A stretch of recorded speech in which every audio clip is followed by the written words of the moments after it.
Très grand plaisir pour moi de vous recevoir aujourd'hui à l'occasion de ce premier vidéo et qui ne sera pas le dernier, vous vous en doutez bien. Nous avons de nombreux sujets à débattre ensemble et c'est un honneur et un plaisir pour moi que de considérer comme tout ce qui est à l'origine de la création des défenseurs de la Terre que la science doit être gratuite et doit être donnée à tous et partout sur Terre. C'est la raison pour laquelle nous nous efforcerons dans les prochaines vidéos de faire un peu plus de lumière sur de nombreux sujets qui risquent d'avoir des conséquences extrêmement élevées sur tout l'avenir de notre Terre et de tous les habitants, bien sûr, de cette même Terre.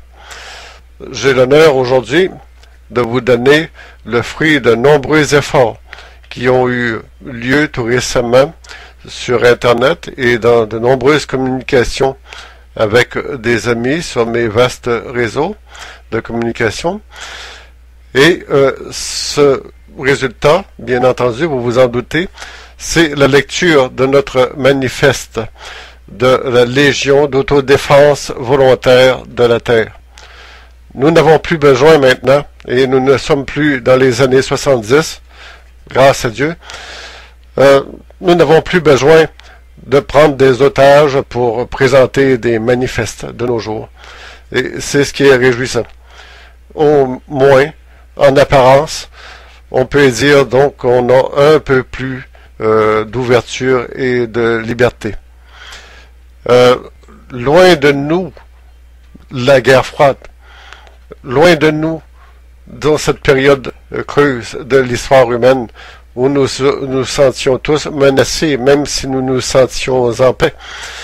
Constamment, la propagande nous attaquait de jour en jour, que ce soit dans nos maisons, ou que ce soit dans ce qu'on nous enseignait à l'école, ou partout. Nos démarches, même, ça laissait sentir. Je me souviens de l'époque où j'étais adolescent, où mes voisins se faisaient bâtir des abris anti-atomiques, parce que, justement, la psychose collective était sur place. Elle faisait partie de la vie courante, et j'ai bien vécu cette période de guerre froide. Alors donc, c'est loin derrière nous, loin derrière ce passé donc que nous espérons enterrer à jamais, que maintenant, nous nous dirigeons vers d'autres défis, beaucoup plus élevés que cette période qui a marqué l'histoire humaine. Nous nous dirigeons vers la 6e grande extinction massive, et nous sommes déjà dedans, sans nous en rendre compte, parce que chaque année, même chaque jour, plus de 200 espèces animales s'éteignent. Et dans les jours qui suivent, à partir de maintenant, tout ce processus va s'accélérer davantage, à cause justement de la construction du barrage de Belo Monte, en Amazonie. Et sans que l'on s'en doute, on a l'impression que c'est loin l'Amazonie, mais l'Amazonie est au centre de tout notre système de vie actuel, parce que c'est le poumon de la Terre. Et sans le poumon de la Terre, nous ne respirerons plus. Alors donc, sans plus attendre, voici donc notre manifeste pour une légion d'autodéfense volontaire de la Terre.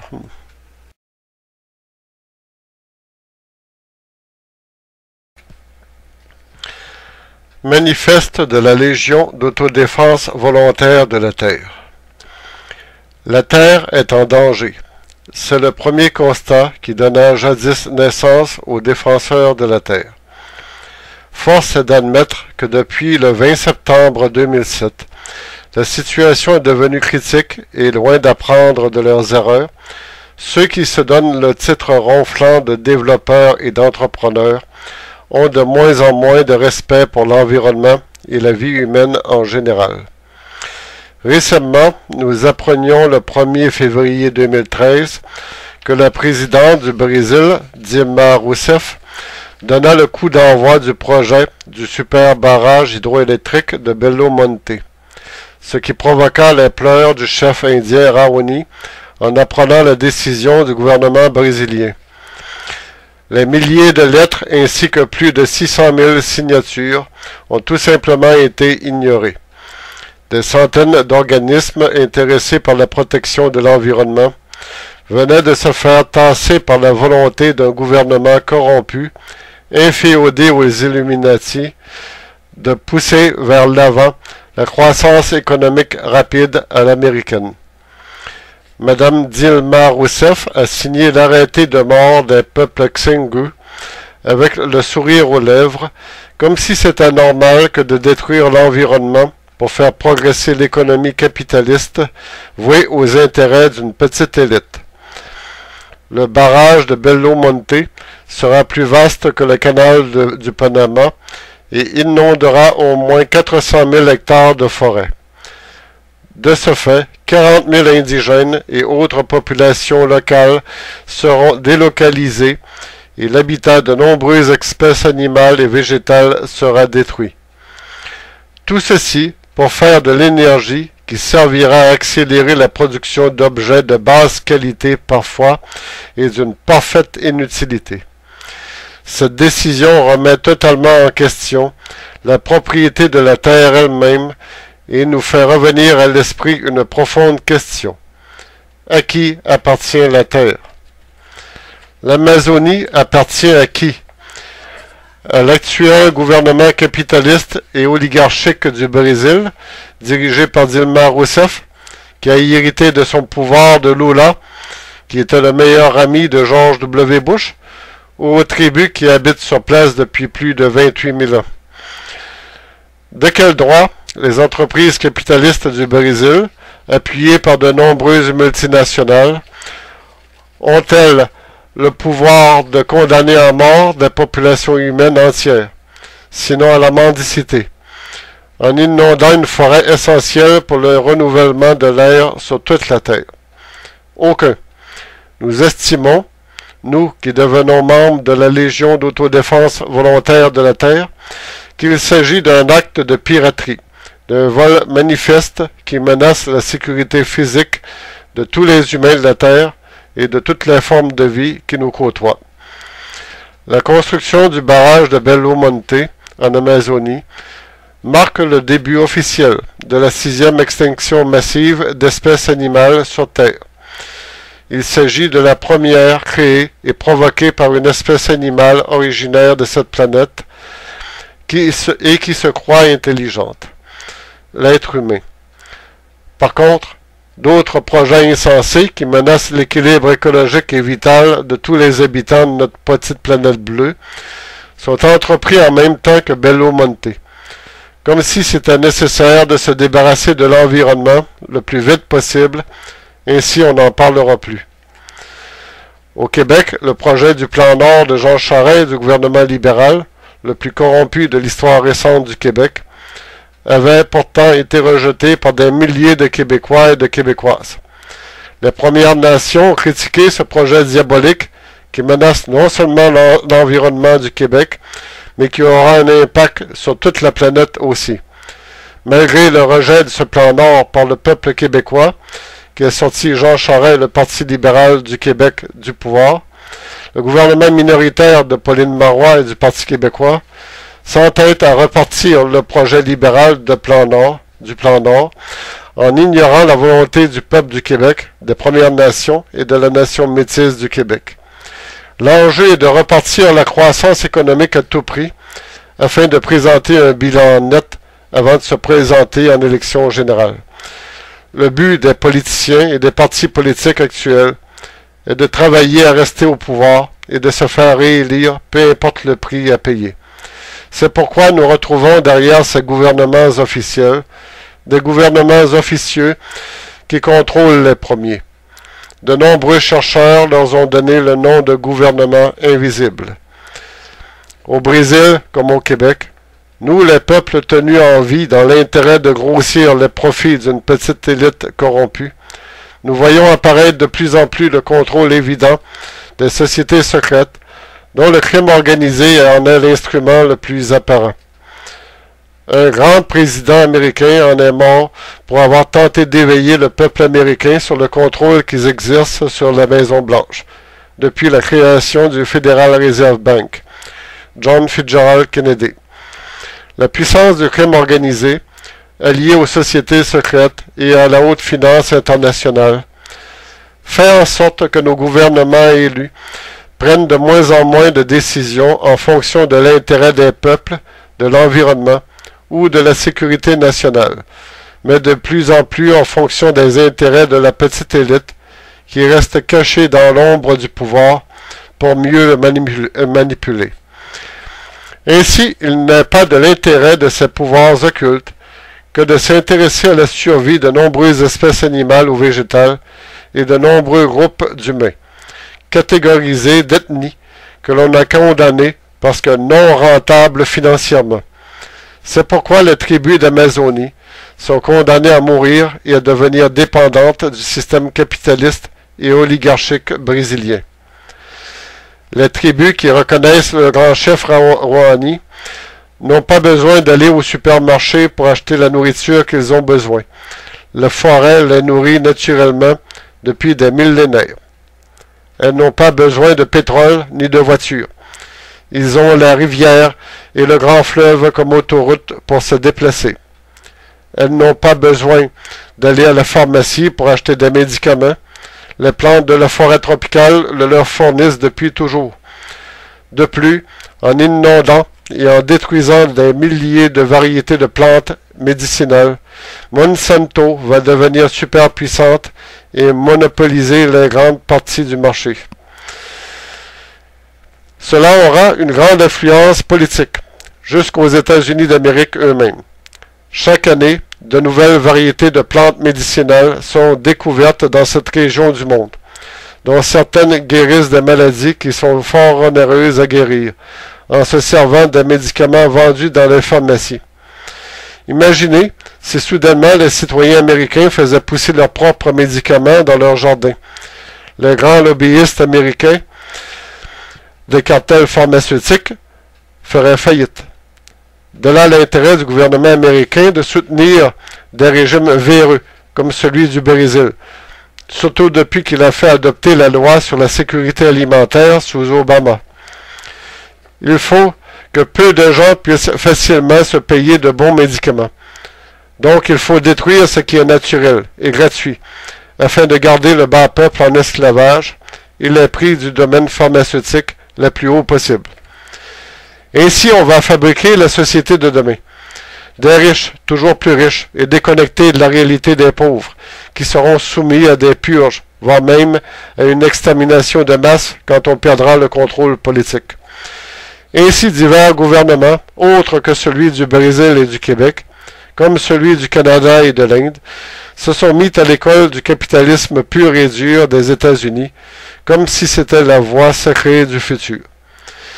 Afin de contrecarrer cet état de fait, nous avons décidé en ce 5 février 2013, après beaucoup de consultations, de fonder la Légion d'autodéfense volontaire de la Terre, car nous sommes maintenant certains qu'il est trop tard et qu'inexorablement, nous sommes entrés malgré nous, contre notre volonté, sous la responsabilité certaine du capitalisme triomphant, dans la 6e extinction massive d'espèces animales et végétales. Nous ferons de notre mieux, afin de sauver ce qui peut l'être, et de contrecarrer les plans sataniques de sociétés secrètes qui manipulent la haute finance internationale et nos gouvernements dits élus. Nous, le peuple, sans frontières des humains de la Terre, sommes malheureusement placés devant les choix suivants. Laisser faire les choses en continuant de consommer n'importe quoi, en sachant que l'on court tout droit à la catastrophe, voire même à l'apocalypse, ou réagir en se battant contre ceux qui viennent de nous condamner à mort, en sachant que nous devrons adopter une philosophie de plus en plus stricte sur la discipline qui devra gérer nos futures sociétés sur les contrôles de la démographie et celui d'une décroissance économique contrôlée, afin de s'assurer qu'il y aura un avenir, un futur pour la race humaine et pour toutes les formes de vie sur Terre. Est-ce que l'on évalue le droit à l'existence en fonction du profit que l'on va générer dans les poches d'une petite élite au sommet de la maîtrise du monde. À partir du moment où l'on pose cette question, la démocratie est en péril grave, autant sinon plus que la nature elle-même. Notre bataille se fera donc sur deux fronts, la lutte pour la survie des espèces et la lutte pour le respect des droits fondamentaux de toute l'humanité. L'ensemble des gouvernements contrôlés par l'alliance entre les sociétés secrètes, la haute finance et le crime organisé sont la base de ce que nous appelons le nouvel ordre mondial. Et nous, chercheurs et diseurs de vérité, mettons en garde les humains de la Terre sur un complot qu'ils ont projeté afin d'éliminer au moins 40% de la population mondiale. Nous pensons que l'édification du super barrage de Belo Monte fait partie de ce projet de génocide étalé dans le temps. Donc, pour que la planète tout entière redevienne à nouveau un jardin d'Éden, nous devons trouver une alternative au nouvel ordre mondial, quitte à revenir en arrière afin de permettre à la nature de reprendre son souffle, en freinant la vitesse du développement actuel. Au défi que pose le nouvel ordre mondial, d'établir une sorte de dictature totalitaire matérialiste et inhumaine, en contestant le droit à la vie qu'ont les êtres vivants, nous, les défenseurs de la Terre, offrons la perspective d'un monde spirituel, où les valeurs d'égalité, de fraternité et d'égalité seront mises à l'avant-plan. Nous devons, pour y parvenir, établir prioritairement la justice en écrasant l'injustice du pied, rétablir la vérité en punissant ce qui est faux et falsifié, faire prévaloir la lumière sur la nuit, reprendre le chemin de la liberté et du vrai bonheur en abandonnant derrière nous l'esclavage, le terrorisme psychique et psychologique allié à l'amertume. Pour changer le monde, nous devons revenir aux grandes valeurs spirituelles du passé, reprendre les enseignements des anciens. Nous croyons qu'un monde qui expose nos enfants à une violence continuelle les prépare à commettre des meurtres véritables. La télévision et le cinéma d'Hollywood, ainsi qu'un fort pourcentage de jeux vidéo, ont banalisé le meurtre et la violence sous toutes ses formes. L'ensemble de ces facteurs est voulu par l'establishment politique, afin de créer des barrières entre nous, entre les générations, afin de mieux nous contrôler. Les masses médias contrôlées par le gouvernement ont pour consigne de nous maintenir dans l'ignorance en nous abrutissant et en nous lavant le cerveau par des publicités répétitives. Tout ce qui était immoral hier est maintenant rendu banalisé. La morale et le respect enseignés jadis est bafoué et écrasé au sol. De fausses valeurs sont véhiculées afin de fabriquer de nouveaux besoins et de tromper notre jeunesse. Nous ne pouvons même plus nous fier aux prêtres et aux représentants de diverses religions, car ils sont tous salis par de nombreux scandales sexuels et par les liens qu'ils entretiennent avec les fabricants d'armes pendant qu'ils nous parlaient de paix et d'amour. Tout cela, tout ce nouvel ordre mondial, fait partie de l'ordre ancien et il se meurt. L'ère nouvelle dans laquelle nous venons de commencer à vivre ne gardera que les vraies valeurs humaines, les valeurs de vie. En tant que chrétien, je crois que Jésus-Christ ne voulait pas fonder une religion, mais qu'il s'était plutôt révolté contre une religion qui pensait avoir la vérité absolue. Plutôt que d'établir des règles strictes, il a ouvert la vision des humains vers des pensées plus élevées que la possession du matériel. Reprenons l'exemple de saint François d'Assise en plaçant le contrôle de soi et l'abstinence au-dessus de la satisfaction outrancière de biens et de plaisirs démesurés, car tout cela conduit au gaspillage et à la fabrication de choses inutiles dans le but de créer de faux besoins qui feront du tort à notre environnement. La nature nous le rendra en établissant des liens d'amour avec nous. Souvenez-vous que saint François attirait les oiseaux à lui, car son énergie était positive. Pensons que nous partageons un environnement et que nous ne le maîtrisons pas. Nous ne le possédons pas. Nous appartenons à la terre et nous vivons grâce à elle.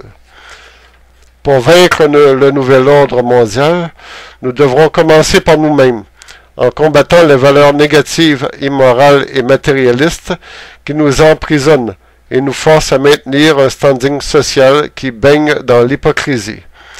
Apprenons qu'un milieu humide où croissent les grenouilles et les oiseaux, et les renards s'abreuvent, est 1 million de fois plus beau et plus sain que d'y voir un concessionnaire de voitures qui aura transformé ce milieu en désert.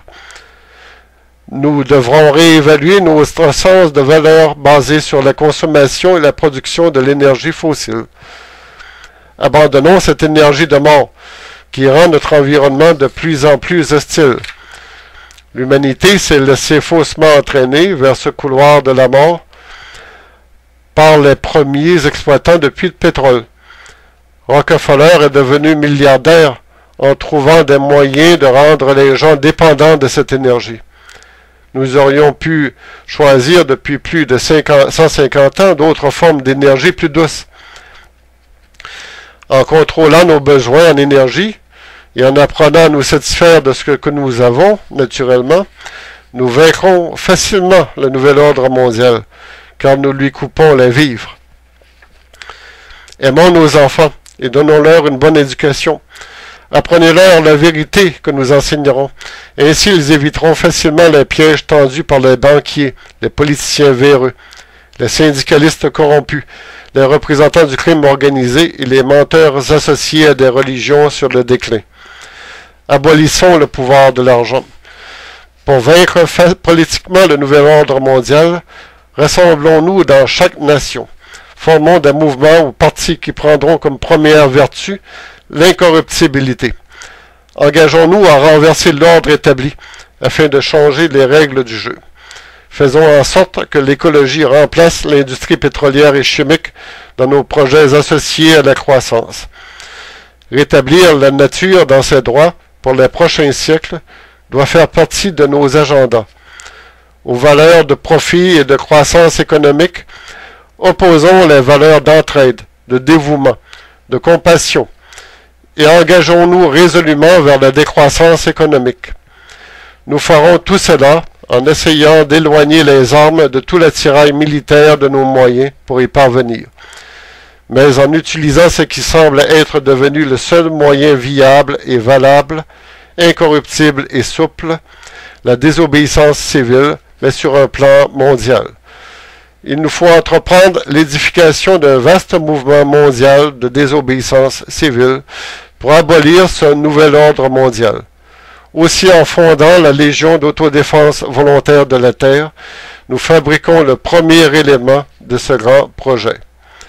La Légion d'autodéfense volontaire de la Terre n'utilisera aucune arme meurtrière sauf en cas de légitime défense. La Légion aura pour objectif ultime de renverser chaque gouvernement dominé par le crime organisé et les sociétés secrètes. Chaque peuple devra être libéré, l'un après l'autre. Les politiciens véreux devront être jugés et condamnés par le peuple sans appel. Notre récompense sera de réécrire l'histoire, mais en gardant la franchise et la vérité comme guide. Chaque libérateur de peuple sera honoré, et chaque peuple libéré nous rapprochera du but final, rétablir l'ordre naturel, accomplir le dessein de Dieu et protéger l'héritage sacré du nouvel Éden que nous laisserons en héritage aux générations à venir. La liberté implique la vérité. Rétablir la vérité apportera la liberté sur toute la terre. L'ère nouvelle ne peut que s'épanouir que dans la lumière de la vie. Les êtres de lumière seront nos guides flamboyants de vérité. Le nouvel ordre mondial s'abolira de lui-même, dans le bourbier de mort qu'il a semé. Les démons de l'enfer seront anéantis et retourneront à la nuit. Un nouvel arbre de vie étendra ses branches à l'infini. L'aventure divine du peuple des humains de la terre suivra cette voie infinie vers l'espace infini. La pureté est l'aboutissement de la vérité. Longue vie à la Légion d'autodéfense volontaire de la terre. Vive le mouvement mondial de désobéissance civile. Vive la vraie démocratie du peuple. Abattons le barrage de Belo Monte avant que toute vie soit menacée sur Terre. Barrons la route à tous les plans nord de la Terre qui rendront les humains encore plus dépendants que leur servitude.